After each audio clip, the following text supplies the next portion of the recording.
Welcome to this UpGoWise Masterclass Explainer. Today, we're unpacking a massive, game-changing concept from the fifth discipline by Peter M. Senge. I want you to start right now by picturing a failure that you constantly judge. Name one failure you keep judging, not explaining, just judging. In the fifth discipline, Senge argues that your judgment is already too late. He's asking a much harder question here. Why does a room full of really smart people keep producing dumb outcomes? You push harder, right? But the wall just stays there. You judge your team, the market, the timing, maybe even yourself. But Peter M. Senge's, the fifth discipline, demands that we hear the machine humming underneath the mood.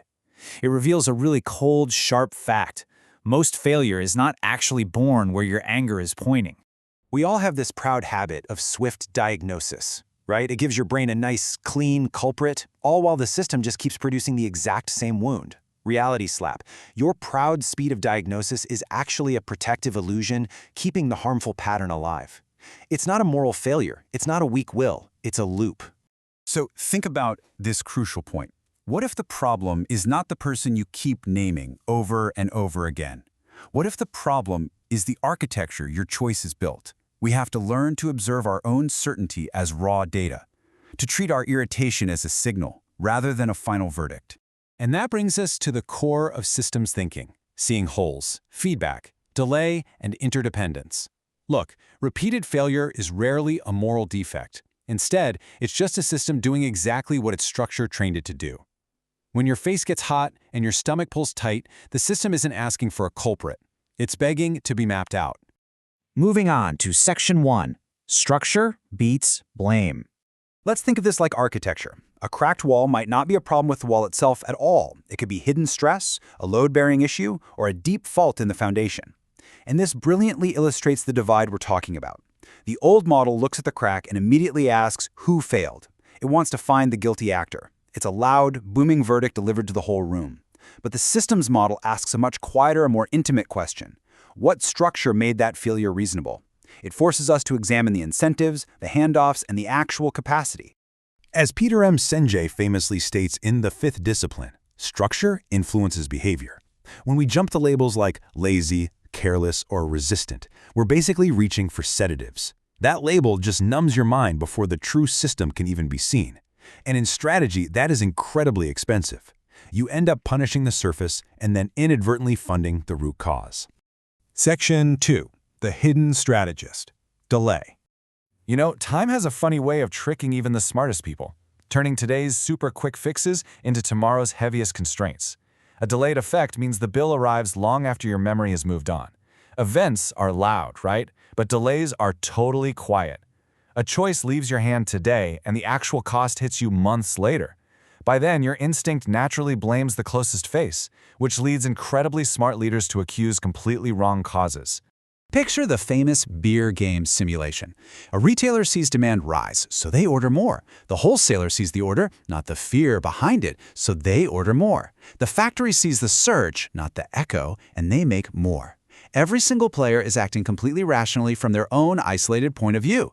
But soon, the shelves swing wildly from totally empty to completely flooded. Warehouses swell up. Cash gets trapped. Accusations harden. They've created a massive warehouse storm without a single villain in the room. The system itself just has immense structural power. As Senge wisely notes, today's problems come from yesterday's solutions. We see this play out all the time when a board or a manager only looks at their own narrow, localized timeline. Each narrow view just multiplies the error across the board. The system ends up rewarding local, short-term success while producing this massive global strain. Which brings us to Section 3. Mental models have teeth. That invisible inner critic of yours isn't just some passing mood. It actually acts as a physical force that aggressively filters the evidence you're able to see. A mental model is simply a hidden assumption that selects that evidence for you. Shifting your mindset from hunting for a culprit to mapping the structure actually changes your body's physical response to stress.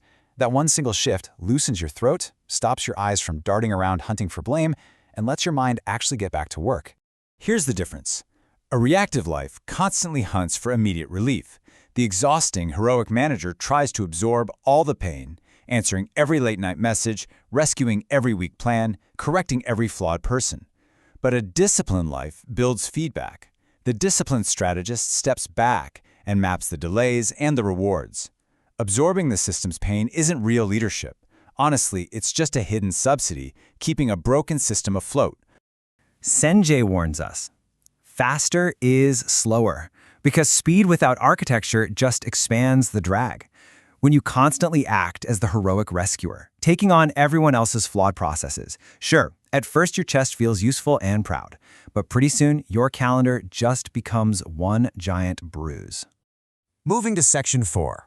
Leverage is small, not dramatic.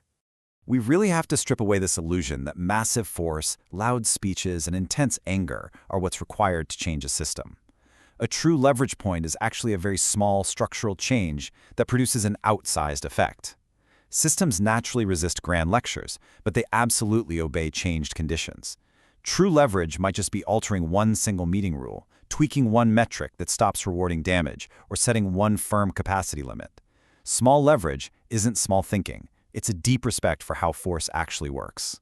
You have to train yourself to look past the smoke of bad behavior and hunt down the structural fires that are actually training people to fail. We're talking about incentives, attention, timing, fear. You must actively look for the loop that makes smart people shrink away and find the delay that's hiding the actual cost of their decisions.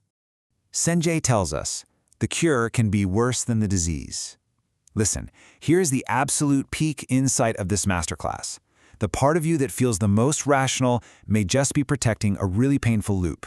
Why? Because a clean, simple verdict cools the blood and soothes your anxiety. Being merely right is a comfort we have to completely abandon if we want to truly see the structure. And finally, Section 5, the end of heroic blame. True self-mastery requires building a nervous system that can actually sit with complexity. Think back to architecture. A cracked wall might not be a wall problem at all. It might be the ground literally shifting under the house. You do not scream at the cracked wall. You study the load, the drainage, the ground shift. You have to replace your urge for blame with rigorous architectural observation.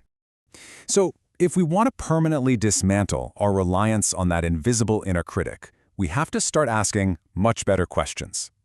Let me ask you this. Where are you currently blaming a person simply because the system itself is harder to face?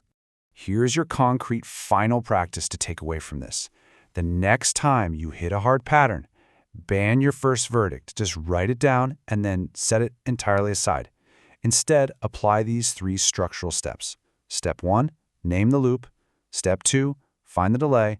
Step 3, change the condition. Try that and just watch what returns to you. Continue the internal transformation at upgowise.com. Deep dive the philosophy, study the loop, and refine your strategic discipline. Until next time, keep asking yourself, what broken system are you currently protecting by blaming the person sitting right next to you?